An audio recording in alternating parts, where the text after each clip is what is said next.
Hello dear friends, welcome back to my channel and this is P. Kumar. Friends, right now I am going to discuss the second exercise of first chapter real numbers on the basis of NCERT book. So the first question is, express the following numbers as a product of its prime factors. Friends, इसका मतलब ये हुआ कि जो नीचे प्रश्न दिए गए हैं उन संख्याओं को, ये संख्याएं हैं 140, 156, इन संख्याओं को उनके अभाज्य गुणनखंड के गुणनफल के रूप में व्यक्त करें, ऐसा प्रश्न में कहा गया हुआ है। तो हमने यहाँ पे सॉल्व किया हुआ है। देखिए यहाँ पे क्वेश्चन कई सारे दिए गए हैं, लेकिन जो क्वेश्चन काफी आसान है, जैसे 140 हो गए, 156 हो गए, 3825 हो गए, ऐसे कुछ काफी आसान सवाल है, इसको हमने डिस्कस नहीं करा है। जो मुझे थोड़ा सा टिपिकल लगा है बच्चों के दृष्टिकोण से, उससे हमने यहाँ पे मेंशन करा है, जो कि चौथा नंबर है 7429 और लास्ट है 5005। पहला हमने यहाँ पे करा है 7429 को। फैक्टराइज करने के लिए हम कैसे करते हैं, नंबर को लिखा और जिस नंबर से डिवाइड होता है उससे हम डिवाइड करते हैं।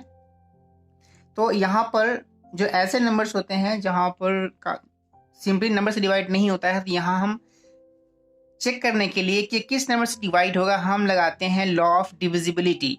ये हमने आपको बता रखा है। तो उस लॉ के अकॉर्डिंग हम यहाँ पर देख रहे हैं कि ये 17 से डिविजिबल है और 17 से हम इसको डिवाइड करते हैं तो 17 चौका 68 का 4 यहाँ पे आ जाएगा और 68 माइनस होगा 74 में से बचेंगे 6 पे आ जाएगा 2, 62, 17 तिया 51 और 51 माइनस होगा 62 में से बचेंगे 11, 11 पर आएगा 9, 17 7 119, ये होगा 4437।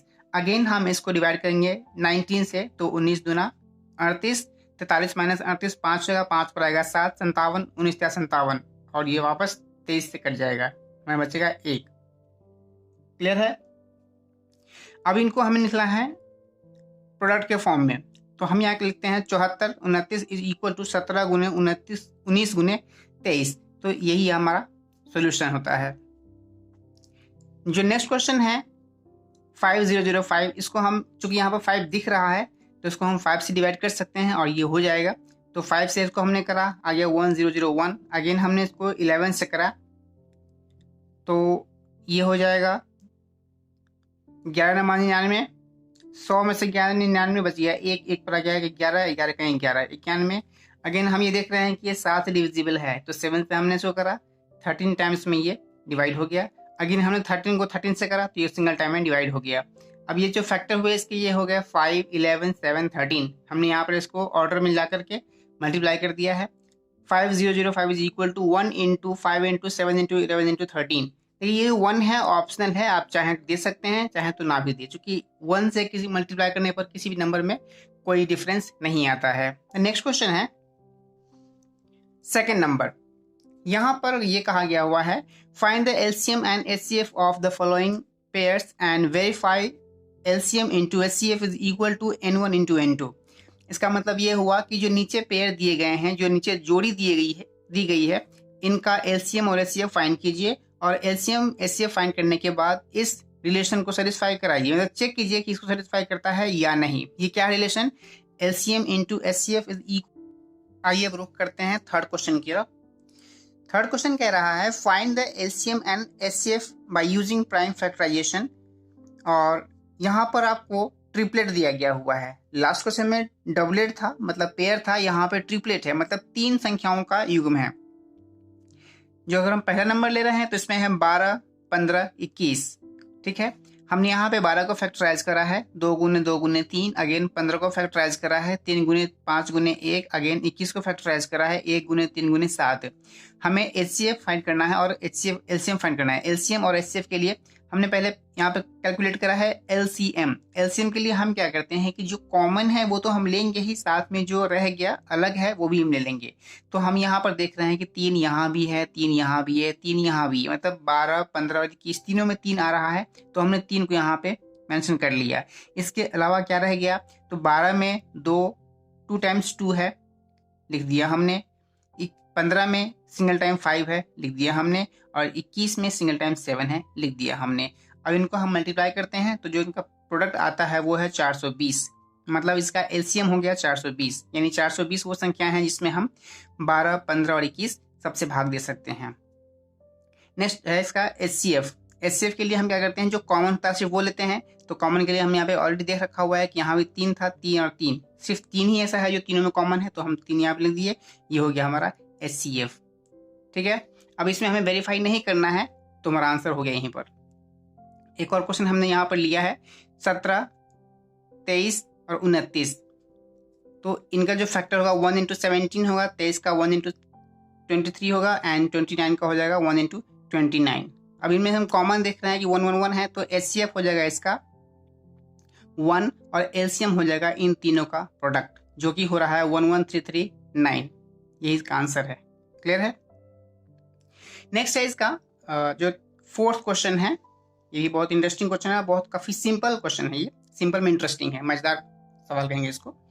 तो ये है कि A इज इक्वल टू, मतलब एक नंबर है जो कि दिया हुआ है 306, दूसरा है नंबर B जो कि दिया हुआ है 657, और इन दोनों संख्याओं का जो HCF दिया गया हुआ है वो है 9, और हमें फाइंड आउट करना है इन दोनों संख्याओं का LCM, मतलब लघुत्तम समापवर्त्य। ठीक है, हम क्या करते हैं, हम मान लेते हैं कि जो रिलेशन है वो तो हमें पहले से पता है कि LCM into HCF is equal to first number into second number. Clear है, इसको हमने इक्वेशन 1 लगा दिया है, और हम ये मान लेते हैं कि जो हमारा LCM है वो x है, जो कि हमें फाइंड आउट करना है। तो हम यहाँ पर लिखेंगे फ्रॉम 1, यानी कि इक्वेशन 1 से या रिलेशन 1 से LCM into HCF x into 9 is equal to first number into second number. Clear है, हम दोनों तरफ 9 से डिवाइड कर देते हैं, तो ये 9 कैंसिल हो जाएगा और यहाँ पर नंबर डिवाइड में आ जाएगा 9। x is equal to 306 into 657 upon में 9। इस 9 को हम स्प्लिट करेंगे तो यहाँ पर 3 इंटू 3 आ चुका हुआ है यहाँ पर, और इसको हम अगर कैंसिल करते हैं तो 102 टाइम्स में 306 कटेगा और 219 टाइम्स में 657 कटेगा। अब इन दोनों को हम मल्टीप्लाई करते हैं तो इनका जो प्रोडक्ट आता है वो है 22338, जो कि हमारा आंसर है, मतलब LCM है। नेक्स्ट क्वेश्चन है हमारा 5। ये बहुत ही इंटरेस्टिंग और बहुत ही इंपॉर्टेंट क्वेश्चन है, और बिल्कुल थ्योरेटिकल क्वेश्चन है, इसमें कोई कैलकुलेशन नहीं है। बहुत खुशी की बात तो ये है। तो आप यहाँ पे देखेंगे कि कह रहा है क्वेश्चन कि 6 to the power n never and with 0 for any value of n, कि हमें शो करना है, मतलब दिखाना है। तो आप यहाँ पर देख रहे हैं सोल्यूशन में हमने यहाँ पे दिया हुआ है कि 6 to the power n is equal to है 2 to the power 2 into 3 to the power n।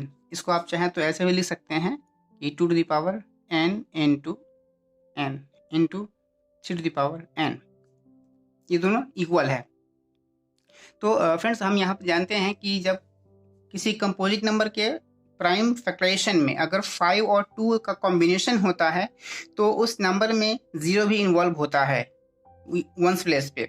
But यहाँ हम देख रहे हैं कि 2 तो अवेलेबल है लेकिन 5 नहीं है, तो इस केस में यहाँ पर 2 कभी नहीं आएगा, चाहे n की वैल्यू हम कुछ भी पुटअप कर दें। तो आंसर में यहाँ पर सिंस वही मैंने यहाँ पे मेंशन किया हुआ है कि since only the product of 2 and 5 gives 0 and here only 2 is available not 5, so the product will never end with 0 for any value of n। यही इसका कंप्लीट सॉल्यूशन है। क्लियर है। आइए नेक्स्ट क्वेश्चन को मूव करते हैं और आगे देखते हैं क्या होने वाला है। फ्रेंड्स ये सेकेंड लास्ट क्वेश्चन है, मतलब 6th क्वेश्चन है। इसमें कहा गया हुआ है कि ये एक नंबर है 7 into 11 into 13 प्लस 13, ये कंपोजिट नंबर है, आप में दिखाइए। ये फर्स्ट नंबर है, और दूसरा नंबर इसमें दिया हुआ है 7 into 6 into 5 into 4 into 3 into 2 into 1 plus 5 is equal to a composite number. तो हम यहाँ पर इसको दिखा रहे हैं, जो हमने पहला नंबर लिया है ये वाला 7 into 11 into 13 plus 13। देखिए चूंकि यहाँ पर 2 टर्म्स है, प्लस के साथ ये टर्म ऐड है और ये टर्म ऐड है, इन दोनों में एक तो जो टर्म है वो इक्वल है और वो है 13। तो हम क्या करते हैं, जो इक्वल टर्म है उसको हम कॉमन ले लेते हैं। हमने यहाँ पे ले लिया 13 को बाहर, हमारे पास जो फर्स्ट टर्म है इसमें बच गया 7 into 11 और सेकेंड टर्म बच जाता है 1।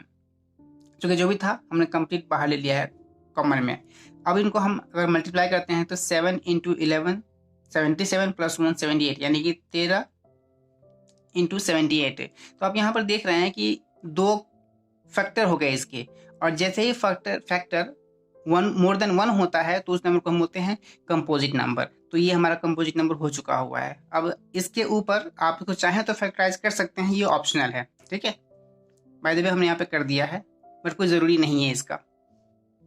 जो नेक्स्ट क्वेश्चन है ये है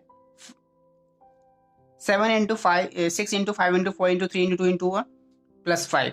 हम यहाँ से देख रहे हैं कि फर्स्ट टर्म में भी 5 कॉमन है और सेकेंड टर्म में भी, तो हम इस 5 को बाहर निकाल लिए। ये 5 बाहर निकाल लिया हमने, ब्रैकेट के अंदर में आ गया है यहाँ पर 7 इंटू 6 इंटू 4, चूँकि 5 बाहर जा चुका हुआ है, इंटू 3 इंटू 2 और प्लस 1, चूँकि 5 सिंगल टर्म था सेकेंड टर्म में। अब यहाँ से हमने 5 को बाहर रखा, ब्रैकेट के अंदर को मल्टीप्लाई करा तो ये आ गया 42 गुने 24 प्लस 1। इन सबको हमने मल्टीप्लाई करा तो ये आ गया 1008 और प्लस 1 एच डी रह गया। ये 5 बाहर में है और ये आ गया 1008 प्लस 1 1009 हो गया, यानी 5 इंटू 1009। सेम टर्म यहाँ आ गया, more than 1 factors, that means कि नंबर जो ये भी है वो क्या है, एक कंपोजिट नंबर है, ठीक है। कंपोजिट नंबर होने का जो कंडीशन है वो फैक्टर्स मोर देन 1 होना चाहिए, ठीक है। तो कुछ ज़्यादा एक्सप्लेनेशन की ज़रूरत यहाँ पर नहीं है। जो नेक्स्ट और लास्ट क्वेश्चन है, क्वेश्चन नंबर 7, यहाँ पर क्वेश्चन मेंशन नहीं किया गया हुआ है, मैं आपको एक्सप्लेन कर देता हूँ। इसमें ये कहा गया हुआ है कि ये एक राउंड पाथ है, यानी एक गोल पथ है, गोल रास्ता है, और इस रास्ते पर 2 व्यक्ति हैं जो मूव करते हैं, मतलब चक्कर लगाते हैं। एक तो है रवि, दूसरा है सोनिया, सॉरी ये दूसरी है। तो रवि को इस कंप्लीट पाथ पर एक चक्कर लगाने में जो समय लगता है वो लगता है 12 मिनट का, और सोनिया को इसी पथ पर एक चक्कर लगाने में जो समय लगता है वो है 18 मिनट का। प्रश्न ये है कि अगर दोनों व्यक्ति यानी कि रवि और सोनिया एक ही बिंदु से एक ही दिशा में चलना आरंभ करते हैं, ठीक है, एक ही समय पे, तो कितने समय के बाद वो पुनः इसी बिंदु पर आकर के वापस मिलेंगे, ठीक है। तो फ्रेंड्स, हमने आपसे ये कहा हुआ था एचसीएफ की बात कही जाएगी तो अधिक से अधिक या अधिकतम का वर्ड यूज किया जाएगा, बट यहाँ पर ऐसा कुछ भी यूज नहीं किया गया हुआ, तो ये थोड़ा सा डिसाइड करना काफी मुश्किल है कि ये एलसीएम इसमें हम अप्लाई करें या एचसीएफ अप्लाई करें, ठीक है। तो ऐसे केस में हम क्या करते हैं, ये चेकआउट करते हैं। देखिए थोड़ा कॉन्सेप्ट क्या है इसमें कि अगर 12 मिनट है, ठीक है, 12 मिनट अगर एक चक्कर लगाता है रवि, ठीक है, 12 मिनट लग जाएगा इसको, और सेम एक चक्कर में सोनिया को लग जाएगा 18 मिनट। मतलब जब तक सोनिया एक चक्कर कंप्लीट करेगी तब तक रवि एक से ज्यादा यानी कि लगभग 1.5 चक्कर कंप्लीट कर चुका हुआ होगा, ठीक है। तो ये तो तय हो गया कि एक चक्कर में दोनों एक साथ यहाँ पर मिलने वाले नहीं हैं। अब एक से चक्कर ज्यादा लगाना है, दैट मीन्स कि एक से बड़ा होगा, और एक से बड़ा वो नंबर होगा जिसमें ये भी कंप्लीट आएगा और ये भी कंप्लीट आएगा, ठीक है। तो ऐसा वही नंबर होगा इन दोनों का एलसीएम, यानी यहाँ पर एलसीएम निकालना पड़ेगा हमें, ठीक है। तो हमने यहाँ पर सॉल्यूशन दिया है कि required time is LCM of 12 minute as well as and 18 minute, ठीक है। हमने यहाँ पर फाइंड कर लिया है 12 का फैक्टर है 2 इंटू 2 इंटू 3 और 18 का है 2 इंटू 3 इंटू 3, ठीक है। एलसीएम हो जाएगा इसका, जो कॉमन है वो ले लीजिए और उसके अलावा जो है वो ले लेंगे। तो फर्स्ट में है 2 टाइम्स 2 लिख दिया हमने, सेकंड में है 3 टाइम्स 3 लिख दिया हमने। अब कोई रेस्ट नहीं रह रहा है, ये जो 2 है वो इसमें इन्वॉल्व हो गया और ये 3 है वो इसमें इन्वॉल्व हो गया, ठीक है। मल्टीप्लाई करेंगे आ गया 36, दैट मीन्स जो रिक्वायर्ड टाइम है वो 36 मिनट है। मतलब 36 मिनट में ये दोनों वापस से इसी बिंदु पे मिल लेंगे, ठीक है। तो इस तरह से हमें क्वेश्चन सॉल्व करने थे और हमने इसको काफ़ी संक्षिप्त में सॉल्व करा है। ज़्यादा एक्सप्लेनेशन यहाँ पे ज़रूरत नहीं थी तो हमने दिए भी नहीं है, अननेसेसरी वर्ड डालने का कोई मतलब नहीं बनता है क्योंकि ये वीडियो है, ठीक है। आई होप कि ये वीडियो आपके लिए काफ़ी हेल्पफुल हुआ होगा और इस तरह से आप देखते रहें, लर्न करते रहें और हम आपसे मिलते हैं अगले वीडियो में।